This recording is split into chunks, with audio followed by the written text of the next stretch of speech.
Pour ne pas perdre notre temps, nous n'allons pas résumer ce qui a été dit la fois passée. Nous n'avons pas beaucoup de temps, alors nous allons poursuivre avec les 13 signes qui prouvent que le sorcier soit vous utilise ou que le sorcier vous attaque. Permettez-moi de vous tutoyer, avec votre permission, bien sûr. Alors, je te dirai bonjour ou bonsoir, ma sœur, car tout dépend de l'heure à laquelle tu es en train de nous suivre, mon frère. Écoutez-moi bien. Peut-être que dans les 13 signes, tu t'es retrouvé, ou alors tu vas te retrouver beaucoup plus dans les attaques, que tu es attaqué par les sorciers, donc les représentants du monde des ténèbres, les envoyés du diable tout près des hommes. Vous qui n'avez jamais compris la définition d'un sorcier, comprenez à partir d'aujourd'hui qu'un sorcier, par sa définition spirituelle, c'est un représentant du diable sur terre, parce que le démon est invisible. Le démon ne peut pas bien accomplir sur terre sa mission diabolique comparativement à un être humain. Satan a beaucoup plus besoin d'un être humain capable de faire du mal à son prochain. Voilà pourquoi les sorciers sont les représentants du diable sur terre. Regardez les 3 aspects du diable selon Jean 10, 10. Le diable qui est appelé voleur, il ne vient que pour accomplir 3 choses. Il vient pour voler, détruire et égorger. D'abord, il vous vole tous vos biens, votre vie, votre argent, votre santé, votre richesse. Il vous détruit complètement et à la fin, il vous tue, donc il vous égorge. Maintenant, un être humain qui représente Satan sur terre fait les 3 choses, pas vrai? Que fait un bandit?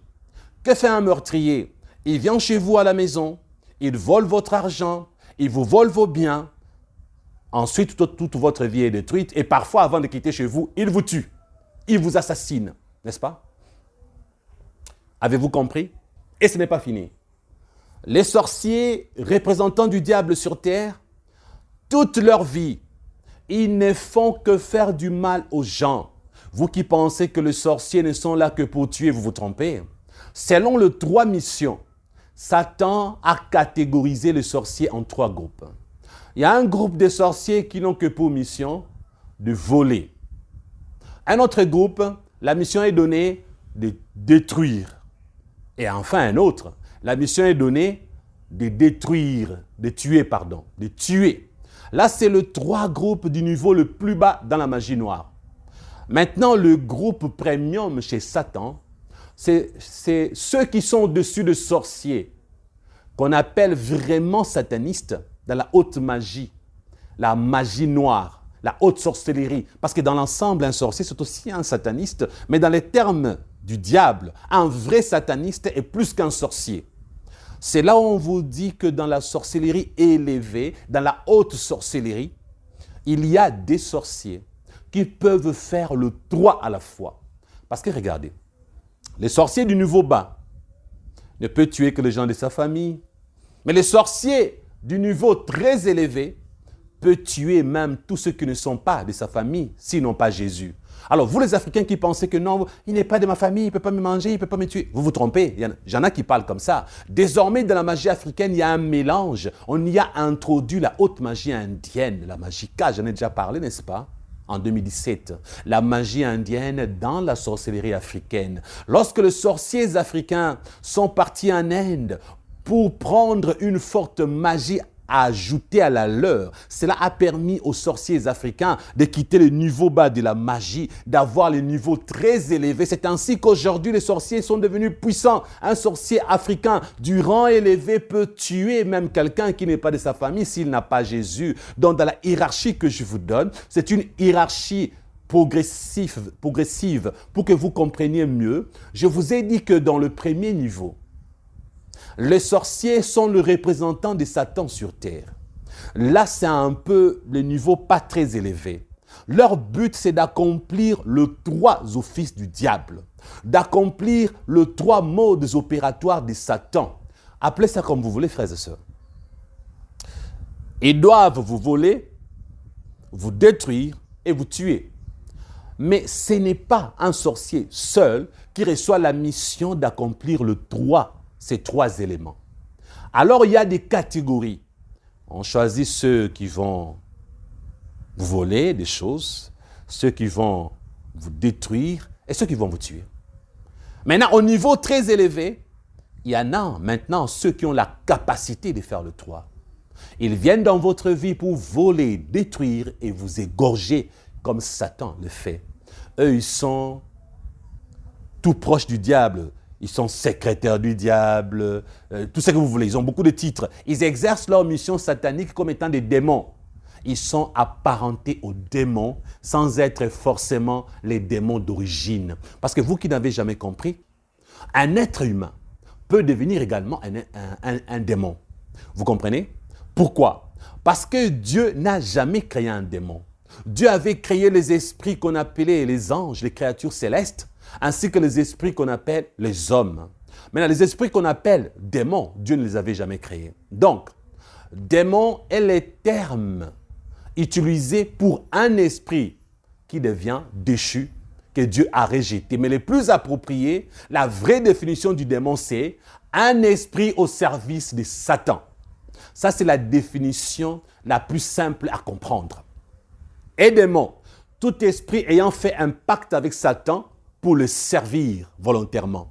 Et démon, tout esprit qui se laisse utiliser par Satan au niveau volontaire, pas au niveau involontaire.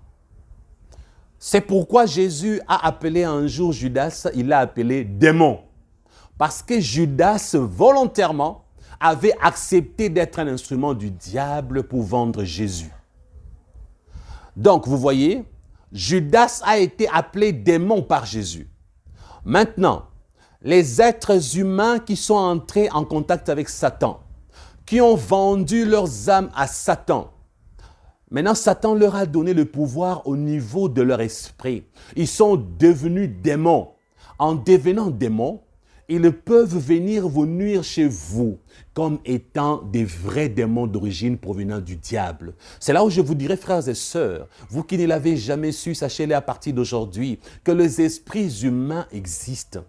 Quand on vous dit par exemple qu'il a été possédé par un esprit humain, oui, un humain au service de Satan peut prendre son corps et son âme, aller vivre dans un monde quelque part de Satan, appelez ça comme vous voulez, un compartiment du diable ou je ne sais pas quoi. Mais sachez qu'il y a des humains qui ne vivent plus ici-bas sur terre. Satan les a amenés quelque part là-bas, si vous voulez. Quelque part là, ils vivent là-bas. Mais qu'est-ce que Satan a fait? Il les envoie sur terre pour accomplir des missions comme étant des démons. Pourquoi?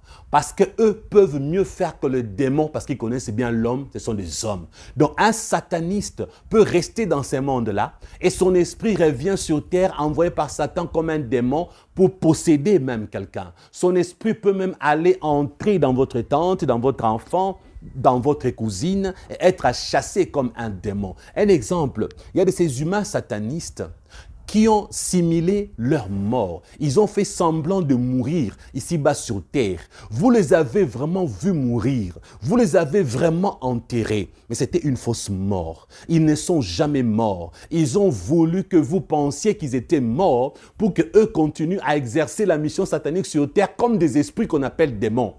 Vous savez, même nous les humains, nous avons la capacité de faire mourir quelqu'un sans qu'il ne meure, de truquer. Ça n'existait pas que dans le film, est-ce que vous le savez? Les Américains, les services spéciaux américains, la KGB par exemple de la Russie, ou la CIA, ou d'autres services spéciaux dans le monde entier, ils ont fait ces choses. Ils ont fait mourir des gens devant vous. Ils ont simulé dans le passé des fausses morts. Et vous avez même enterré de ces gens-là avec leurs faux cadavres. Les vraies personnes n'étaient pas là. Il y a beaucoup de moyens pour faire ces choses parmi les humains. Il y en a des techniques comme ça. Et de la même manière, Satan aussi peut le faire. Vous savez, tout ce que nous voyons avec nos yeux n'est pas forcément vrai. Il faut que vous le sachiez. Regardez. Un magicien dans un cirque, dans un cabaret, arrive à faire sortir des pigeons, des objets. Vous voyez ces choses avec vos yeux. Qui vous dit que ça existe? Ce sont des apparitions spontanées qu'on appelle illusions. Mais des apparitions passagères, vous comprenez? On les appelle des illusions, pourquoi? Parce que ça paraît vrai à vos yeux. Autrement dit, si un humain veut faire croire à sa mort, vous allez voir son cadavre comme pour de vrai. Mais cela ne sera qu'une illusion, apparemment vraie à vos yeux. Vous pouvez même le pleurer, l'amener à la morgue et l'enterrer. Mais cette personne n'est pas morte. Ça, c'est le niveau élevé de la haute sorcellerie avec la magie indienne. C'est ainsi qu'un humain peut exercer comme un démon sur terre. Donc, ce n'est pas toujours faux. Lorsque vous effectuez une délivrance, vous qui vous permettez de poser la question au démon, « Qui es-tu » ?« Je suis son arrière-grand-père. » Bon, là, ce sera un mensonge. Parce qu'un humain ne peut pas vivre 4 siècles ou 3 siècles. Là, on saura que c'est un mensonge. Parce que même ceux qui vivent dans le monde de Satan, le jour où leur date de mourir arrive, ils meurent. Parce que c'est Dieu qui décide la mort de tout être humain, ce n'est pas Satan. Lorsque Satan veut te tuer, si Dieu refuse, ça ratera, ça ne va pas marcher. Donc les gens qui sont tués par Satan, à vrai dire, c'est parce que Dieu, dans sa volonté permissive, a laissé faire. Parce que si Dieu ne laisse pas faire, Satan ne tue personne et ne peut tuer personne. Ok? Donc il y a une date de mourir pour chacun. C'est Dieu qui décide de cette date-là. C'est Dieu qui décide quand mourir et quand vivre. C'est ainsi que dans la Bible, quelqu'un a dit « Mon âme, réjouis-toi, blabla », c'était même un païen. Mais Dieu lui a dit « Cette nuit même, ton âme te sera demandée ». Mais Satan a des humains qu'il aurait voulu voir vivants le plus longtemps possible pour le servir. Mais un bon matin, paf, ils sont morts et même Satan a été surpris. Il y a des satanistes qui meurent et ça surprend même Satan. Dieu dit, toi, si tu vis 80 ans, tu vas beaucoup tuer. Si toi, tu vis 70 ans, tu vas beaucoup tuer. Allez, Dieu s'en charge. Que la personne quitte le monde physique, que la personne meure.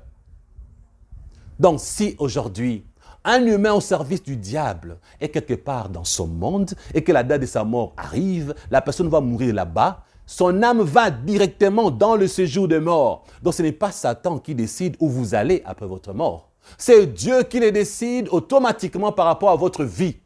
Qu'après ta mort, tu ailles dans le séjour de mort ou que tu ailles dans son paradis céleste. Ce n'est pas Satan qui décide ça. C'est avec ta complicité. Donc, quant aux esprits maintenant, qu'est-ce que Satan fait? Quand tu meurs physiquement, ton âme est dans le séjour de mort. Lui, il peut utiliser ton esprit comme un souffle. Je l'ai dit au premier enseignement. Comme un vent, comme des l'air, comme une illusion. Parce que sur terre, l'esprit n'a pas de forme physique, n'a pas de corps. L'esprit, c'est comme une représentation. Donc, il peut prendre ton esprit et aller envoûter les gens avec. Il peut prendre ton esprit, toi les défunts, quand tu vas mourir après, pour faire des apparitions sous forme d'images, comme des fantômes, qu'on te voit et qu'on pense que c'est toi qui reviens. Un fantôme, un revenant. Mais même lorsque ton esprit apparaît, c'est un démon qui parlera au travers de ton esprit pour communiquer un message aux humains. Ce sont des trucages sataniques. Je n'aime pas trop enseigner ces choses de ténèbres, je n'aime pas trop enseigner ça. Alors je m'arrête là. Il ne faut pas trop enseigner ces choses. Alors revenons dans la parole de Dieu. J'ai expliqué toutes ces choses pour que vous puissiez comprendre Jean 10, 10. Les voleurs ne viennent que pour voler, détruire et égorger. Maintenant, quand Jésus en a parlé, alors Satan a besoin des humains pour faire ces choses-là, pour vous voler, vous détruire et vous égorger. Raison pour laquelle je vous parle des 13 signes qui prouvent que le sorcier vous utilise ou que le sorcier vous attaque. Parce qu'ils sont envoyés en mission pour vous voler des choses, pour vous détruire et pour vous décapiter, donc vous tuer. C'est ainsi que nous parlons aujourd'hui des 3e signes. Pour le 3e signe, frères et sœurs, ici nous sommes beaucoup plus dans le domaine de femmes, pour nos sœurs. Ma sœur, si tu remarques, avant ou pendant tes règles, mes sœurs, vous remarquez pendant vos menstruations, qu'en ces moments-là, vous avez des rêves bizarres. Vous avez des cauchemars, où vous tombez malade, où vous dormez mal, règles douloureuses. Vous comprenez que de façon surnaturelle, quelque chose ne tourne pas rond. Cela veut dire que vous êtes utilisé par le sorcier ou alors vous êtes attaqué par le sorcier. Mais vous vous posez la question, pourquoi seulement quand je me règle, je dois avoir des rêves bizarres, je dois être attaqué, tomber malade, perdre de l'argent, avoir des oppressions? C'est tout simplement parce que vous êtes lié avec le monde des ténèbres, même sans le vouloir. Il y a quelque chose qui a trait au sang dans votre vie, avec un pacte conscient ou inconscient qui vous rattache, vous connecte avec le monde des sorciers. Cela peut provenir de vous, de quelqu'un de votre famille qui a volé vos règles ou vos bandes hygiéniques, ou d'un malfaiteur spirituel. Nous ne sommes pas ici pour vous accuser de quoi que ce soit, ou vous faire peur, ou vous dire que c'est impossible à vaincre. Nous vous donnons d'abord des informations. Parce que le sang représente les contrats chez les diables. Quand les diables veulent signer un pacte, c'est le sang qu'ils utilisent. Parce que le sang, en même temps, représente la vie et la mort. Parce que quand tu as le sang dans ton corps, tu es en vie. Mais quand on t'enlève le sang de ton corps, tu meurs, tu deviens cadavre. Quand on dit que son sang a été versé, on dit que cet homme a versé beaucoup de sang, c'est une expression pour dire qu'il a beaucoup tué. Quand on dit que son sang a coulé, c'est pour dire qu'il a été tué. Donc, vous remarquez, frères et sœurs, que quand on parle du sang, on parle de la vie et par ricochet, on parle de la mort. Maintenant, il faut savoir, connaître le contexte. Quand est-ce que le sang symbolise la vie et quand est-ce que le sang symbolise la mort? Quand vous avez vos règles en vous, vos menstruations, vos périodes, et qu'en ces moments-là, de façon naturelle, vos règles doivent sortir comme Dieu a prévu, là, il n'y a pas un contrat avec le monde des ténèbres parce que tout est normal. Mais quand vos règles font 3 mois avant de sortir ou deviennent objets à l'utilisation maléfique, vos règles doivent maintenant engendrer des phénomènes bizarres et inexpliqués par la médecine. C'est parce que Satan s'y a introduit. C'est parce que le monde des ténèbres est en train d'utiliser le sang de vos règles comme un sang de pacte.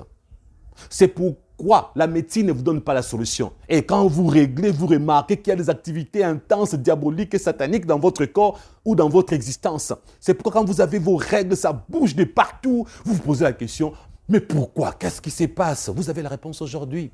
C'est possible de vaincre cela au nom de Jésus, sans médicaments. Mais il ne faut pas sauter le pourquoi. Vous savez, il y a des chrétiens qui cherchent leur délivrance, mais ça ne marche pas. Qui prient abondamment, mais n'obtiennent pas de résultats. Tout simplement parce qu'ils ont oublié la réparation. C'est bien d'aller chercher l'aide chez Jésus. C'est bien de chercher la guérison chez Jésus, mais qu'en est-il de la réparation? Souvenez-vous de Zaché le voleur, lui qui avait des dettes partout, qui avait escroqué de l'argent. Après sa conversion, une fois croyant, il est allé rembourser le double, il est allé payer, remettre les objets d'autrui. C'est ça la réparation après la repentance. Beaucoup de pasteurs ne vous prêchent pas la réparation. Tu es là, tu avais volé dans ta famille, tu avais volé ton entreprise, tu as volé l'argent d'autrui depuis que tu t'es dit chrétien. Et tu partis rembourser l'argent d'autrui? Et tu partis remettre les biens d'autrui? Non. Tu habites encore la maison escroquée. Tu habites encore ta parcelle escroquée, volée. Tu roules dans une voiture escroquée.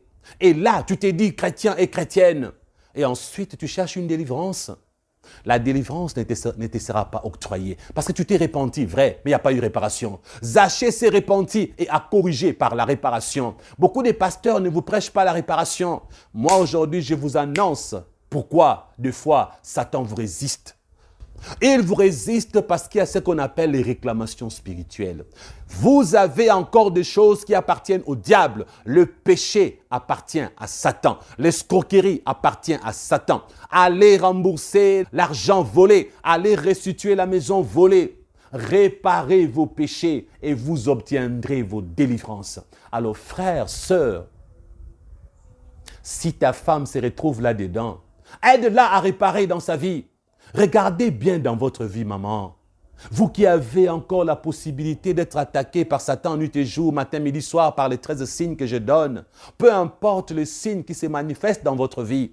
S'il y a une résistance, malgré vos prières, rien ne change, frères et sœurs. Toujours ça continue. Alors cherchez dans votre vie des choses à réparer. Il y a quelqu'un qui dit, je n'ai jamais volé, je n'ai jamais escroqué. Mais mon frère, les sœurs que tu as violées, toi, hein? Tu as violé 18 sœurs, 24 mamans de ton âge. Lorsque tu étais jeune, tu as violé les jeunes, tu as grandi, tu as violé les adultes. Tu as brisé la vie de plusieurs femmes qui t'ont maudit. Malédiction avec cause a des effets. As-tu pris le temps de demander pardon à ces femmes? Il y a même de ces sœurs que tu croises en cours de route que tu n'arrives pas. Tu esquives même, tu changes de chemin. As-tu pris le courage de dire pardonnez-moi pour le mal que je vous ai fait? C'est ça la réparation quand on en a la possibilité. De demander pardon aux gens à qui on a fait du mal. Ma soeur, toi, tu as escroqué un homme son argent. Tu as menti que tu allais l'épouser. Tu savais que tu ne l'aimais pas, mais c'est l'argent dont tu avais besoin. Tu as bien bouffé son argent. Même la Bible que tu lis là, les habits que tu portes, hein, les parfums que tu mets. Tu as acheté avec quel argent? L'argent de l'escroquerie. Tu as fait peut-être un peu la pute. N'est-ce pas? Les habits que tu portes, cet argent que tu distribues dans ta famille. Comment as-tu eu ces choses? L'échange des services, tu donnes ton corps, on te donne de l'argent. Tu couches avec les hommes, ils te donnent de l'argent. Et là, tu cherches ta délivrance. Et tu vis quand même dans le péché, tu continues. Le péché appartient à Satan. Satan réclame le péché. Et quand il dit à Jésus, regarde, elle veut la délivrance, mais dans sa vie, il y a quoi? Il y a le péché. Et moi, je suis le propriétaire du péché. Je réclame le péché qui est en elle et en lui. Je refuse la guérison de ces gens. Et qu'est-ce que Jésus va faire? Il va laisser faire Satan. Parce que tu appartiens encore à Satan. 1 Jean chapitre 3, verset 8 à 10. Les réparations spirituelles, frères et sœurs, corrigez. Remboursez l'argent volé, payez vos dettes, demandez pardon aux gens à qui vous avez causé du tort. Mais je n'irai pas loin. J'aimerais préciser, mes sœurs, une chose. Il faut que vous cherchiez votre délivrance, parce que si ces phénomènes continuent dans votre vie, lorsque vous serez mariés, vous ferez beaucoup de fausses couches. Parce que le sang appelle le sang. Où vous serez? Vous savez, souvenez-vous du sang d'Abel. Les sang d'Abel criaient vengeance, vengeance. Voilà pourquoi Dieu a dit à Caïn, j'entends les cris du sang de ton frère. Sachez que le sang a un cri.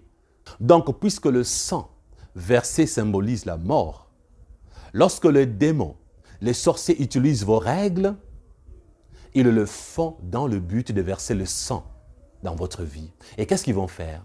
Ils vont faire de sorte que vous deveniez stérile ou que quand vous serez enceinte, que vos bébés puissent mourir. Ils vont verser le sang. Vous vous mariez avec des hommes qui ne font que mourir. Une femme qui tue les hommes dans le mariage sans le vouloir. Autre chose, ils vont aussi vous envoyer le mari de nuit avec lequel vous aurez l'habitude de coucher. Maintenant, avec un humain normal, ils vous donneront les dégoûts totaux des rapports sexuels. Il y a beaucoup d'autres conséquences qui vont suivre, mais pour aujourd'hui, je m'arrête là. Passons au signe suivant. Le 4e signe, mon frère, ma soeur, au fond de toi, tu aimerais vraiment faire quelque chose pour Dieu. Tu promets même souvent que tu vas le faire. Et quand tu promets, tu es vraiment sincère.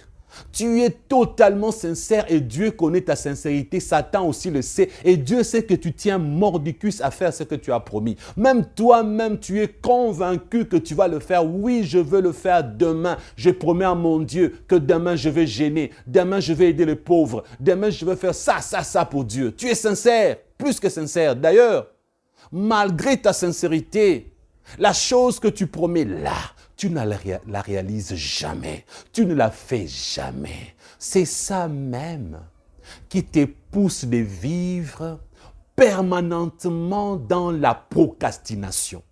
La procrastination est inspirée par Satan. Cette envie de dire que je ferai et tu ne fais pas. Je ferai demain, c'est après-demain. Après-demain, c'est après-demain. Ça vient du diable, c'est un signe que le monde des ténèbres est en train de t'utiliser ou de t'attaquer. Dans quel but? Vous savez, quelqu'un qui s'est dit, en tout cas, je sais que je vis dans l'impudicité, mais vraiment, demain, je vais abandonner. Et puis demain, il n'abandonne pas. Après-demain, je vais abandonner. Et puis après-demain, il n'abandonne pas. Et il meurt dans l'impudicité. Où va-t-il? Il meurt dans la fornication. Elle meurt dans le péché de sexe. Tu meurs dans l'adultère. Tu n'as jamais abandonné. Tu meurs idolâtre. Demain, je vais arrêter d'adorer la Vierge Marie. Demain, je vais arrêter avec la statuette de la Vierge Marie. Tu n'as jamais arrêté pendant 15 ans, pendant 5 ans. Qu'est-ce qu'Apocalypse nous dit? Dehors les idolâtres, dehors le chant, les incrédules, les menteurs, tout ça.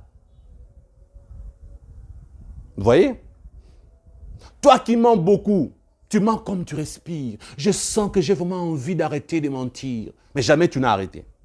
La procrastination vient du diable. Il te fait croire avec sincérité, là à l'intérieur de toi, tu sais, je sens, non vraiment je veux le faire, je le ferai. Mais jamais tu ne l'as fait, n'est-ce pas? Ne te procrastine pas. Il faut que tu combattes la procrastination dans ta vie, ces désirs ardents de remettre à demain ce que tu as à faire aujourd'hui. D'ailleurs mon frère, est-ce que tu sais que demain ne t'appartient pas? C'est aujourd'hui qui t'appartient, pas demain. Ne promets pas de te convertir demain, ni de te repentir demain. ni de recevoir Jésus demain. Reçois-le aujourd'hui dans ta vie comme Seigneur et Sauveur. Lors de la première séance, je vous avais demandé de vous abonner, de partager cette vidéo et d'aimer cette vidéo. S'il vous plaît, faites-le.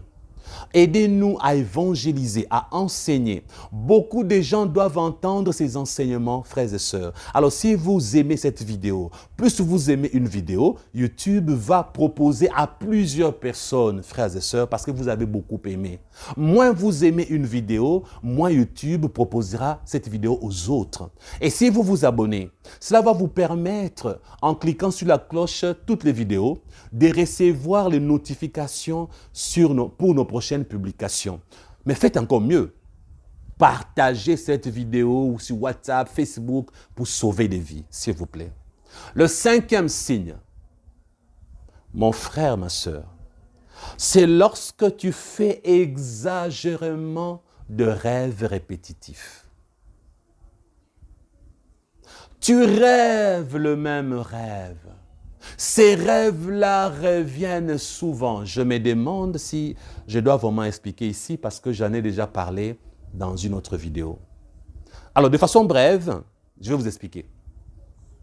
Souvent, les rêves répétitifs sont sacrificiels. Pour que vous puissiez comprendre, écoutez-moi bien. Tu as vécu à Ouagadougou, à Yaoundé, à Bobo Dioulasso, là, quelque part en Afrique ou en Asie. Ou alors, mon ami, tu as vécu aux États-Unis, tu es blanc, maintenant tu es en Afrique. Mais malheureusement pour toi, quand tu rêves, tu te retrouves toujours à un endroit précis, soit là où tu avais grandi aux États-Unis quand tu étais enfant, soit dans la maison de tes parents au village, soit toujours à l'école, soit quelque part là chez un ami. Il y a un événement de ta vie. Tu rêves souvent, tu es dans un endroit précis de ton existence pendant des années. Et c'est de façon répétée. Il y a une explication spirituelle pour ces genres de situations. Voici l'explication. Supposons qu'un jour tu ne le savais pas et qu'on avait fait des gris-gris sur toi, des rituels sur toi, des choses sataniques sur toi. Prenons un exemple, c'était dans la maison d'un ami qui t'avait invité, il t'a donné une nourriture triquée, n'est-ce pas? Tu as mangé. Et depuis ces jours-là, on t'a fait devenir un sorcier inconscient. Tu es parti par exemple en France, ça s'est passé au Cameroun, mais tu es parti maintenant en France. Mon frère, ma soeur, chaque fois qu'on va invoquer ton esprit en Afrique, les sorciers qui t'ont initié vont toujours ramener ton esprit de la France vers l'endroit de l'initiation. C'est ainsi que tu te vois toujours au même endroit, parce que ton esprit est attaché à cet endroit-là. Ton corps et ton âme se déplacent ensemble de façon physique, mais ton esprit peut être invité. Lorsque tu dors, puisque l'âme et le corps se reposent, alors l'esprit est invité. Voilà pourquoi souvent tes rêves ne tournent qu'autour d'un endroit précis. La plupart des fois, c'est un endroit sacrificiel. Un endroit où ces jours-là, on avait décidé de te tuer à petit feu. On avait décidé de te sacrifier ton argent, sacrifier tes enfants, t'offrir à Satan pour que ton corps, par exemple, devienne un objet de Satan, pour que ton corps devienne un temple des démons, un objet du diable. On a mis à l'intérieur l'idolâtrie, tu vas mourir en idolâtre. On a implanté l'orgueil, tu vas mourir orgueilleux. On a implanté en toi la fornication, on a implanté en toi quelque chose qui t'amènera à la mort physique pour que tu aies dans ces jours de mort. C'est un endroit de ton sacrifice. Voilà pourquoi j'ai dit que les rêves répétitifs sont sacrificiels. Il ne s'agit pas ici de quelqu'un qui a rêvé par hasard à 2 reprises ou à 3 reprises qu'il était sur un endroit. Non, nous parlons ici des gens qui sont conscients, que ça fait des années, 5 ans, 10 ans, que leurs rêves tournent autour du même endroit, même si ça change de forme. C'est de ces gens-là dont nous parlons ici. Je vais vous donner mon cas, moi. Quand j'étais enfant, et que mon père avait décidé de me sacrifier en faisant des rituels. Il avait invité des sorciers puissants, des grands magiciens de l'époque. Et ils ont fait des choses, j'étais enfant, je ne comprenais rien. Ils ont fait des rituels. Alors dans ces rituels-là, ils m'ont associé et m'ont fait manger le produit de leur rituel. Moi j'étais enfant, qu'est-ce que je savais? Et j'ai mangé ces choses. Ils attendaient ma mort, je ne mourrais pas. Plusieurs fois, ils me posaient des questions. Bon, aujourd'hui, je suis gentil, je ne citerai pas leur nom. ce sont les membres de ma famille, parce que parfois je cite les noms, mais aujourd'hui non. Un des membres de ma famille me disait toujours, mais toi tu vas mourir quand? C'est à cause de cet homme-là qui vient toujours te protéger. Sans cet homme-là, toi, on t'enterre. Mais nous attendons une faille. Nous finirons par t'avoir. Tôt ou tard, on t'aura. J'avais 11 ans quand ils m'ont dit ça. Mais leur sacrifice n'a jamais marché jusqu'à aujourd'hui parce que j'ai Jésus en moi qui me protège jusqu'à la fin. Il me protégera toujours. Il a brisé les sacrifices parce qu'il est l'agneau immolé de Dieu qui s'est sacrifié pour moi à la croix. Qu'est-ce qui s'est passé? Je vous dis la vérité devant mon Dieu. Je suis resté plus de 30 ans. Et je me retrouvais. Même si je suis en Asie, quelque part là-bas en Europe, ou que j'aille. Mais je me retrouvais toujours en Afrique. Dans cette maison-là, là où l'initiation avait été faite, là où les rituels avaient été accomplis, là où les incantations ont été prononcées. Plus de 30 ans, frères et sœurs. Je me retrouvais là.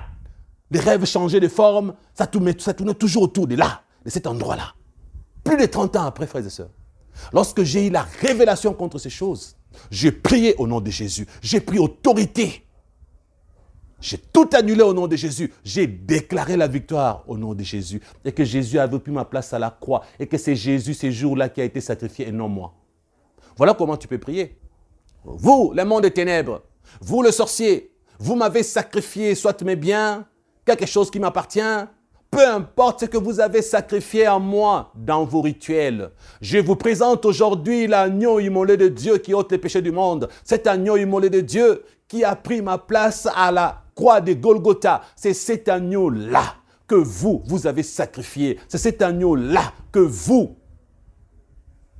avez fait vos rituels. Il a pris ma place il y a plus de 2000 ans. Aujourd'hui, je proclame ma victoire sur vous et que l'agneau de Dieu a pris ma place. Alors, au nom de Jésus, j'annule votre initiation, j'annule vos sacrifices, j'annule. À partir d'aujourd'hui, je déclare que je suis libre, que vos sacrifices ne marcheront plus dans ma vie, ni sur mes enfants, sur mes biens, parce que je suis né spirituellement libre et délivré. Au nom de Jésus, je suis une nouvelle créature. Vous priez comme ça. Et les rêves répétitifs qui sont sacrificiels vont cesser automatiquement. Et c'est ce que moi j'avais fait. Ça marchait pour moi et ça marchera également pour vous. Car votre Dieu vous aime. 6e signe pour aujourd'hui. Tu as souvent des rapports sexuels dans tes rêves, mon frère, ma soeur. C'est vrai que ces signes n'est pas une nouveauté. Mais il y a des choses que tu ignores encore un peu, quelque chose. Tu as souvent des rapports sexuels dans tes rêves, alors fais attention. Ce que tu n'as pas remarqué, le fait que tu as souvent des rapports sexuels dans tes rêves, dans la vie normale, il y a des choses que tu n'as pas peut-être remarqué, des changements.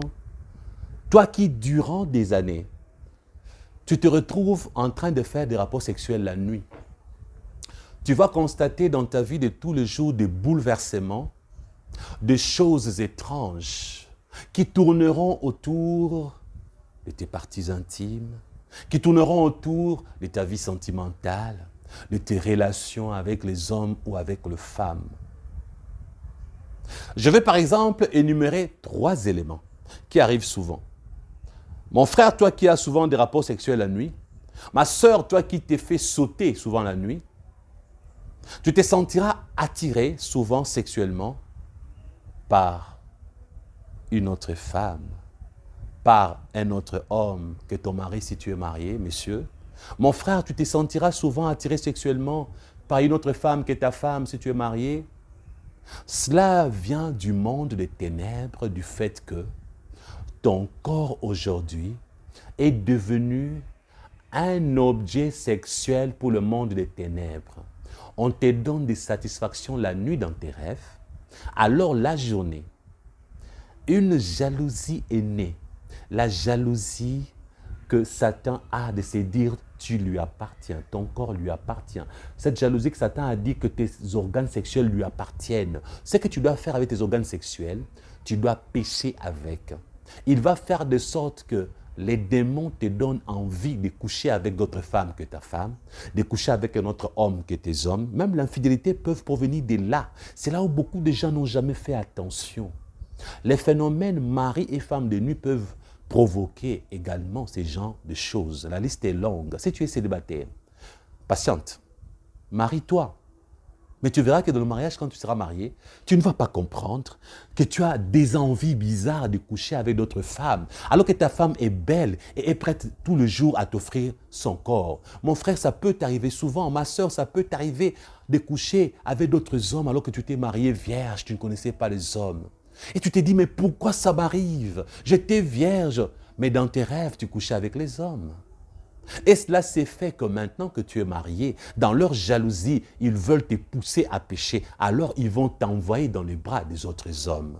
Mon frère, tu vas dire, j'étais puceau quand je me suis marié. Mais tu étais quel genre de puceau? Il y a beaucoup de puceaux et beaucoup de vierges, mais qui la nuit font des rapports sexuels, pas vrai?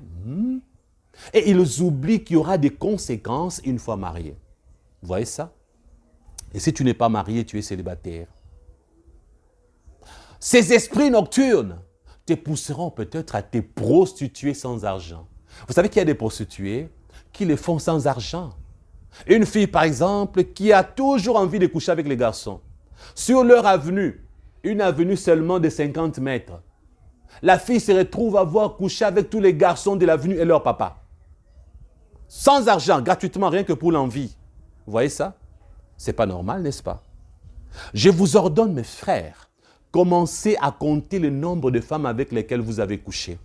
Depuis votre jeunesse jusqu'à l'âge mûr. Certains vont se rendre compte qu'avant le mariage, ils ont couché avec 100 femmes. D'autres 110, d'autres même 200. Vous voyez ça? Un jour, Maman Dan Sawaski me racontait qu'il y avait un homme de ma famille, je ne vous donnerai pas son nom, qui lui confessait ses péchés. Alors, cet homme dit à Maman Dan Sawaski, tu sais, j'ai vraiment couché avec beaucoup de femmes, mais j'ai besoin de délivrance. Elle lui dit, combien? Elle me disait que je m'attendais à ce qu'il me dise 50, 20, 30, au maximum 50. Alors, elle lui a dit, 50? Alors, l'homme était surpris en disant, mais madame, 50? Peu comme ça? Et c'est combien? Il dit, bon, j'ai compté jusqu'à 200 et puis je me suis arrêté à 200. Vous voyez, frères et sœurs, je n'invente rien. Il y a des hommes qui ont couché avec plus de 200 femmes et des femmes qui ont couché avec plus de 100 hommes. Et ces gens-là se posent la question, mais comment j'en suis arrivé là? C'est que vous n'avez jamais compris, bien de fois, ce n'est pas vous. C'est les démons qui vous poussent à faire ça. Il y a beaucoup de péchés qui sont commis par les démons en vous.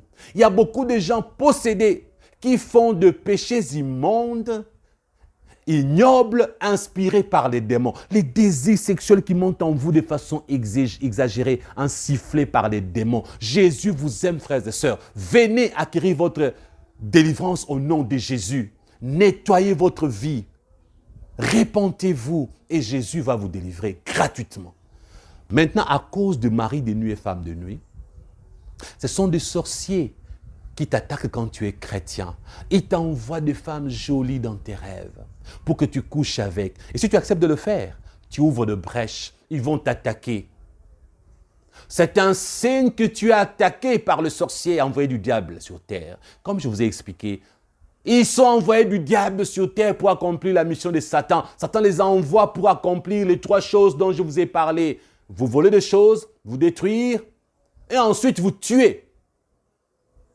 Et ces humains-là qu'on appelle sorciers sont très dangereux. Ce sont eux qui font de sorte que vous soyez toujours là dans vos rêves, toujours tourmentés par le sexe. Alors qu'est-ce qui va se passer? Ma soeur, mon frère, tu vas voir que tu as désormais de moins en moins envie de coucher avec ton mari ou ta femme. Vos rapports sexuels vont devenir très rares. Alors, s'il vous plaît, commencez par vous débarrasser de vos rêves sexuels. Et une chose qui arrive, j'avais dit que je vais donner 3 choses. La 3e chose qui arrive souvent, c'est l'envie de vous masturber à tout moment. L'envie de te masturber augmente sensiblement à cause de la présence de mari et femme de nuit dans ta vie. Pour aujourd'hui, nous allons nous arrêter là. Nous allons poursuivre à la 3e séance avec les autres signes. Frères et sœurs, s'il vous plaît, abonnez-vous, aimez cette vidéo et partagez-la. Vous qui nous connaissez, nous n'avons jamais fait d'appel de fonds, comme je l'ai dit la fois passée, ni pour moi-même, ni pour mon ministère. que Dieu nous a donné. Mais Dieu nous a bénis dans notre ministère Christian Church International. Nous avons acheté un grand terrain et nous voulons implanter notre première église au Congo sur ces terrains-là. Si vous voulez vraiment nous soutenir, Dieu vous bénira. C'est que vous ne savez pas, quand vous donnez votre argent pour bâtir une église, toutes les âmes qui seront gagnées dans cette église-là, Jésus vous remettra votre part au ciel. Grâce à votre argent, vous pouvez évangéliser sans aller vous-même évangéliser. L'évangile est gratuit, mais l'évangélisation exige l'argent. Grâce à votre argent, nous pouvons faire des délivrances dans cette église-là. Nous pouvons enseigner et prêcher dans cette église-là. Et les gens seront bénis comme vous êtes bénis sur YouTube et Dieu vous bénira au ciel. Vous n'êtes pas forcés, c'est volontaire. Faites-le au nom de Jésus si vous avez la volonté. Amen. À la prochaine.